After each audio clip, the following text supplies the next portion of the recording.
put your hands together for Eli!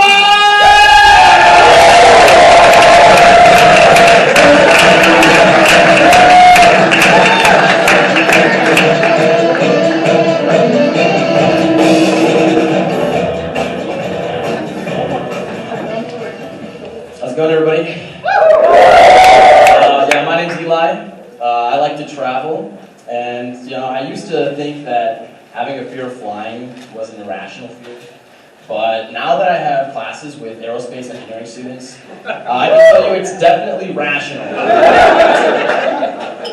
Like the other day in physics, I asked my friend, I was like, "How are you doing in this class?" And he was like, "Well, I'm technically passing." I was like, "Technically passing?" So like 70%. Is that what you're going to tell the passengers that get on the plane that you build when they ask you who's going to fly? Well, it'll technically fly. There's a 70% chance it won't crash. Yeah, but if you think about it, there's a lot of jobs that we have faith in people to be able to do that they're really not qualified for. Gavin, I'm definitely not talking about you.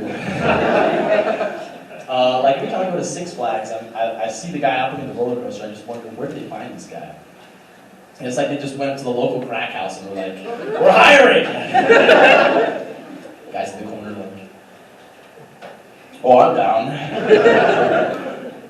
Or like when you go to the public pool, and if I start drowning, who's the lifeguard that jumps in to save my life? It's like this 13-year-old prepubescent girl with pigtails and a JoJo Siwa bow in her hair. She got dropped off at the pool by her mom because she's not even old enough to legally drive. And she's the one that's supposed to save me. I'm not even that big of a guy. Imagine if they had to save Gavin.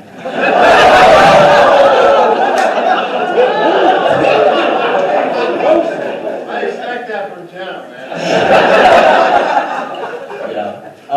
But at least they have a job, that is pretty good. There's a lot of useless jobs out there. Like the whole economics department, right, Peter? Yeah. Did you know you can get paid to watch paint dry? And it's only slightly more interesting than my life. Yeah, I also saw, a job posting for a professional procrastinator. I thought I'd be pretty good at that, but unfortunately I never got around to submitting my resume. So naturally, 2 weeks later they gave me the job. When I first found out that they had lifeguards at the Olympics, I was like, all the people there are like the best swimmers in the world, why would they need lifeguards? But then I remembered that lifeguards are not, Olympic swimmers are like famous for pretending to get attacked. So they probably need the lifeguard, so when Ryan Lochte pretends to get attacked by a jellyfish, they can jump in to stop him from vandalizing the bottom of the pool. Yeah. One job I really think they need to get rid of is the guy at the back of the grocery store that bends the bananas.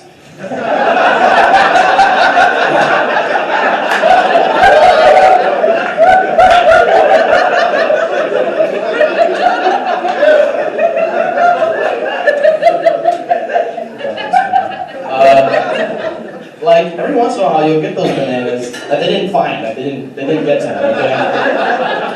And in my opinion, those are the best ones, okay? So really they should just fire that guy because he's taking extra money to pay somebody else.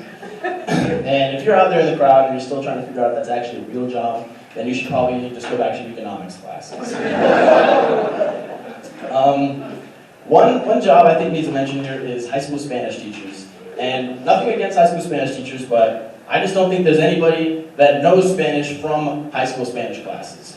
I passed with an A, and I still need to remember 2 phrases. ¿Tienes 18 años? Which means, are you 18?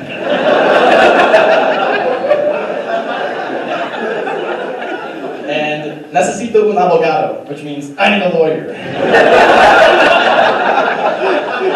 I swear those are not related, though. Okay, that's not entirely true. My brother's on exchange in Argentina right now, so I visited him over winter break, and I learned a couple new words, like alto is what's written on the stop sign and stuff like that, traffic laws, Well, I guess it's kind of generous to say traffic laws down there. They're more like suggestions. In Argentina, they don't follow the traffic code. They just have a food chain, okay? And from an outsider, it sort of seems like the hierarchy is determined by like how big your car is. But, you know, so like, you go up to a four-way stop, there's like a big bus going, they don't even have to touch the brake. They just close their eyes, hands off the wheel. Messi, take the wheel! You know, everybody will just get out of their way. But then I realized that's not quite right, you know. I was driving down the road with my family, okay? There's a 2-lane road, us, there's a car on our right. And all of a sudden, this VW butt comes in from behind, you know? They just maneuver their way in between us, and all of a sudden it's a 3-lane road. I did not know you could do that. And that's when I realized that size doesn't matter.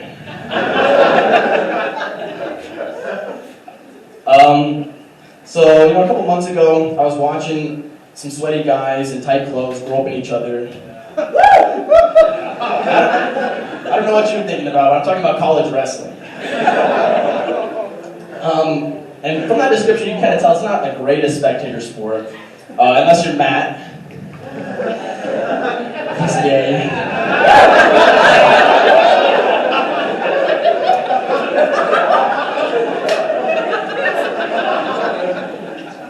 So I was trying to come up with some ways to make it like a better spectator sport. And then I realized, you know, I already perfected the sport of wrestling with my brother in the living room when I was 9 years old.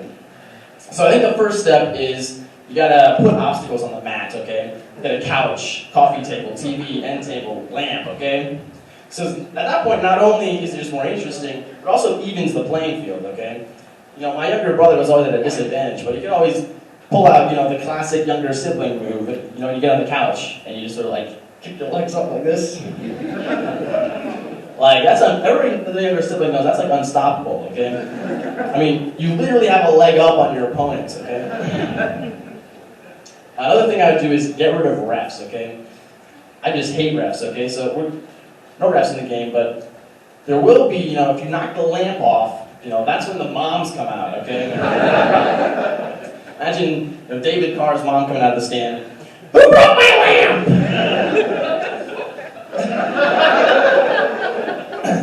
I don't care who started it, who broke it? You don't tell me you broke around it, go to your room! You know, I just think that'd be way more exciting to watch. You know, speaking of hating refs, you know, I was thinking about which sport has the worst refs. I'm pretty sure the answer is Major League umpires, you know, because you can see the pitch, the ball's way out here, you know, clearly a ball, the whole stadium knows it, but yet there's a geriatric old man behind the plate. He's losing his eyesight. He can't even read the E on the eye chart of the eye doctor. You know, he called the strike, so that's what we're going with, I guess, you know. I mean, there's some umps in the major leagues that are pushing 70 years, you know. You really think these are the guys most qualified to make these decisions?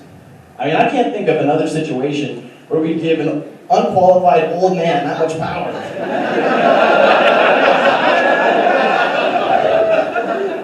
But you're right, I forgot about Gavin.